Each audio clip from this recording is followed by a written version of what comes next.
చరణ్ టీవీకి స్వాగతం. టన్నుల కొద్దీ సర్కార్ ధాన్యం గయాబ్.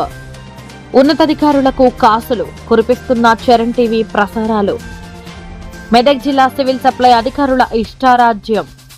జిల్లా దాటుతున్న టన్నుల కొద్దీ వడ్లు, మామూళ్ల మత్తులో సివిల్ సప్లై యంత్రాంగం. 2 రోజుల క్రితమే ధాన్యం కేటాయింపులకు అనుమతులు, కానీ నెల రోజుల ముందే రైస్ మిల్లులకు చేరిన వైనం. బాకీ పడ్డ మిల్లర్లకు జీ హుజూర్ అంటున్న మెదక్ జిల్లా సివిల్ సప్లై ఉన్నతాధికారులు.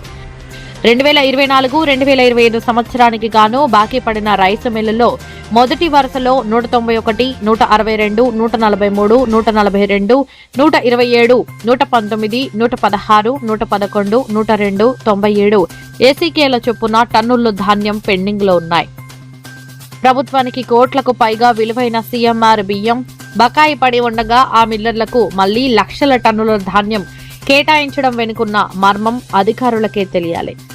ధాన్యం ఇతర జిల్లాలకు అమ్ముకున్న రైసు మిల్లులపై విజిలెన్స్ అధికారులు దాడులు చేసి జేబులు నింపుకుంటున్నారన్న విమర్శలు ఉన్నాయి. 3 రోజుల క్రితం మెదక్ సివిల్ సప్లై అధికారులు శివంపేట మండలం దొంతి గ్రామ కామాక్షి రైసు మిల్లుపై రైడ్ చేసినప్పటికీ ఫలితం శూన్యం.